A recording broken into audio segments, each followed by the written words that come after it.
In this video, gusto ko lang magpasalamat sa inyo sa walang sawang suporta nyo sa akin and sa napaka-rapid growth na binigay nyo sa aking YouTube channel. And one way of giving back dito sa community is for me to help you as well mga boss na paano rin ba mag-grow yung mga YouTube channel nyo if ever na-inspire din kayo sa akin. Meron kasi tayong isang subscriber dito na na-inspired siya sa mga RS125FI na vlogs ko. While na-inspired siya sa ating mga content, nagpaalam siya sa atin ngayon na baka pwede daw hiramin yung boses natin as a voiceover sa mga gagawin niyang content. And ang masasabi natin dyan, wala naman tayong magagawa if nanakawin mo talaga yung mga boses ko or sa mga content ko. Pero meron tayong 5 simple steps dyan on how to create a viral YouTube video na mas tatangkilikin ka ng mga tao dahil mas totoo ka sa sarili mo.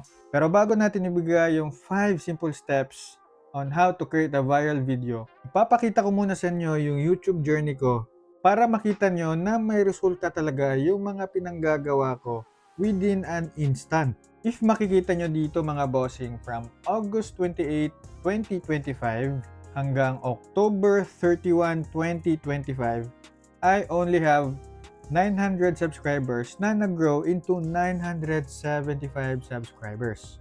And yung mga ginawa ko dyan is mga shorts lang galing sa mga TikTok post ko. Which is alam mo naman, iba talaga yung algorithm ni TikTok versus kay YouTube. Ano yung effective kay YouTube? Baka hindi effective kay TikTok. Ano naman yung effective kay TikTok? Baka hindi effective kay YouTube. And now, if makikita naman natin from October 31 down to November 21, 2025, nagka-gain tayo ng 24 subscribers, which is nag-lead into 999 subscribers. And kinabukasan noon, nagkaroon tayo ng 1,000 subscribers. And after November 22, pumunta na tayo sa December 16 of 2025. From 1,000 subscribers, nagkaroon tayo ng 1,100 plus na subscribers. And to be exact, meron tayong 1,181 subscribers bago tayo nagkaroon ng YouTube Partnership Program. So it took us 1,200 subscribers bago tayo nag-earn, nag-monetize dito sa ating YouTube. Pero why am I sharing this to you? Sinishare ko kasi sa inyo to para hindi kayo maging katulad ko. Bawat tira nyo dapat ma-shoot na. Kasi before ko ginawa yung mga simple steps ko, record lang ako ng record, lagay lang ako ng lagay, post lang ako ng post. Pero hindi siya intentional para magkaroon talaga ng hit videos. Mas maganda if gayahin natin si Curry na mag-shot lang ng shot pero kailangan i-assess niya and ayusin niya yung form niya na makikita niya yung flow niya. Biruin nyo kasi mga boss, from 1,000 subscribers to 1,200 subscribers. Tapos lately lang this month, which is January 20, from 1,200 na nag-earn tayo, biglang nag-skyrocket into 1,500 subscribers. And as of January 23, 2026, makikita natin dito that it's almost 1,600 subscribers na agad. So from November 22 to January 23, we just hit a 500 plus subscribers in just 2 months. Diyan mo talaga masasabi na effective tong mga strategies ko. Kasi biruin yung mga boss, from August 28, 2025 to October 31, 2025, we only have 75 subscribers na nag-gain from our 31 videos, and it was like 2 months from August to October. So ang tatanong ko sa inyo, was that a good trade for your time, energy, and effort? Because for me mga boss, it really is discouraging. 31 videos ba naman, tapos 75 subscribers lang ang nag-gain sa atin? Madidismaya ka talaga and baka mapaisip ka na dapat mag-quit. But nung sinubukan kong mag-reverse engineer sa mga kamalian ko and ano yung dapat na gawin ko, doon ko natutunan na kailangan pala talaga na mas maging intentional at mas maging desidido kung ano talaga ba dapat yung gawin ko para sa mga content ko. If makikita nyo, puro lang shorts yung ginagawa ko, naka-faceless. Although gumagana yan kay TikTok, kay YouTube, hindi siya masyadong pinapansin. And lastly, again, from August 28, 25 to August 31, 2025, we only have 75 subscribers. Tapos, from October 31, 2025 to January 23, 2026, we almost have a 605 plus subscribers within just 48 videos mga boss. October, November, December, January, for 3 months, meron lang akong 48 videos and nag-gain ako ng 605 subscribers. Ikumpara mo sa 31 videos na nag-gain ng 75 subscribers na 2 months na ginawa. Na-i-imagine nyo ba mga boss kung gaano ka-skyrocket yung growth natin dito sa YouTube with just doing these 5 simple steps? Kaya if ready ka na, simulan na natin. So number 1 talaga on doing the 5 simple steps on how to create a viral videos is dapat pag-usapan ang what's new sa niche mo. If makikita mo dito sa baba, meron tayong 33,000 views, 21,000 views, and 11,000 views, but it was 2 years ago. Now, 1 month ago, meron tayong 15k views 3 days ago, 15k views 2 weeks ago, and 11k views 2 weeks ago. So, what does that mean? That simply means those topics are the what's new sa niche ko. So, kahit anong niche pa yung naiisipan mo, maganda isama yan sa content mo as what's new. Number 2 na step on how to create a viral video is to engage like the algorithm is watching. Bakit? Because it really is watching.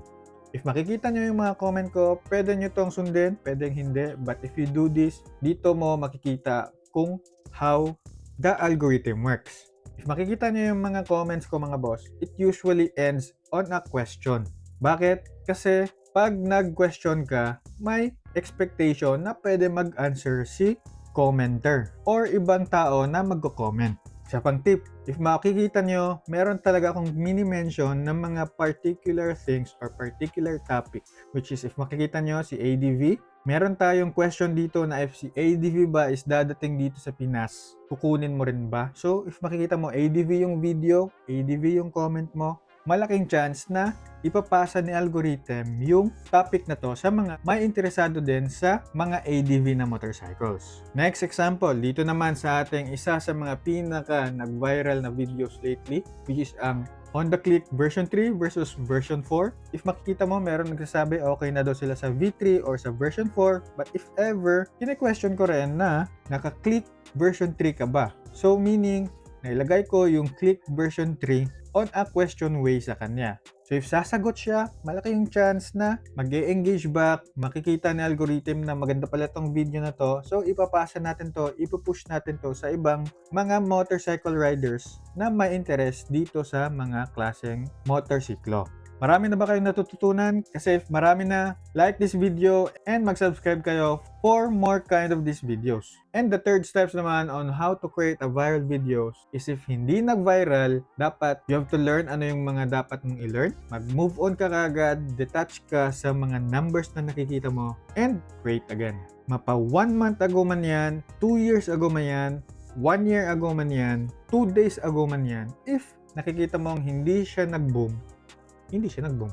But, hihinto ka na lang ba doon? Hindi ka pa ba gagawa ng mga bagong videos? What if yung next video mo yung nag-viral na? Sayang, di ba, if hindi mo yun ginawa? Kaya kailangan talaga, you should learn from it, move on from it, and create again. And nasa second to the last steps na tayo sa how to create a viral video, which is dapat talaga one clear idea per video lang yung gawin natin. Hindi 10 topics sa isang video. And meron tayong perfect example dyan, which is yung aking ginawang content from my Toyota Vios na content. If makita mo, meron tayong 4 na topics na nilagay dyan sa isang video.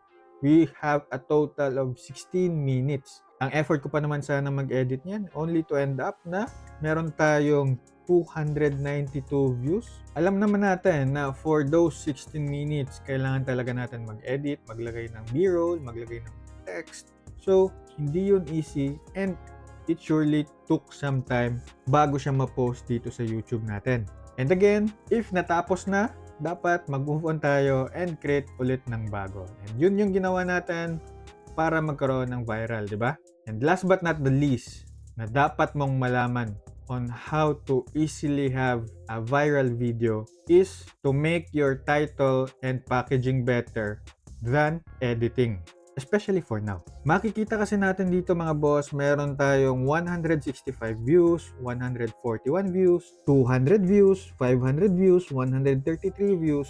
Pero meron tayong 43k views, meron tayong 15k, 15k, 11k. And if napapansin mo yung ating thumbnail at saka title, iba siya sa ating mga tigwa 100 views. Kailangan kasi sa ating packaging is maganda yung ating title, maganda yung ating thumbnail, and nakakahumaling talaga siya na kung ano yung sinulat mo, mas maganda na i-deliver mo yung value ng time na ini-spend nila sa iyo. By these simple steps kasi, alam natin na meron tayong assurance na mag-grow tayo sa ating mga account. Gawin lang natin to in every videos na gagawin natin. I can really say, meron yan at meron yang magbo-boom.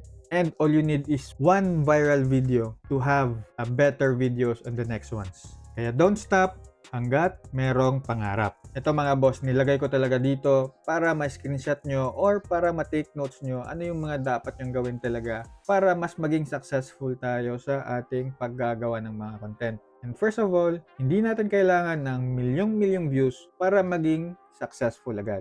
Yung mga 43,000 views ko, although I can say hindi naman siya super duper viral, but for me mga boss, that's a personal record aka PR as a viral for me because that's a peak number for me na na-reach sa aking YouTube channel. So if hindi mo kailangan ng milyong-milyong views, kailangan mo lang ng mga tamang topic, tamang engagement, tamang mindset, and especially consistency kahit wala pang pumapalakpak sa atin.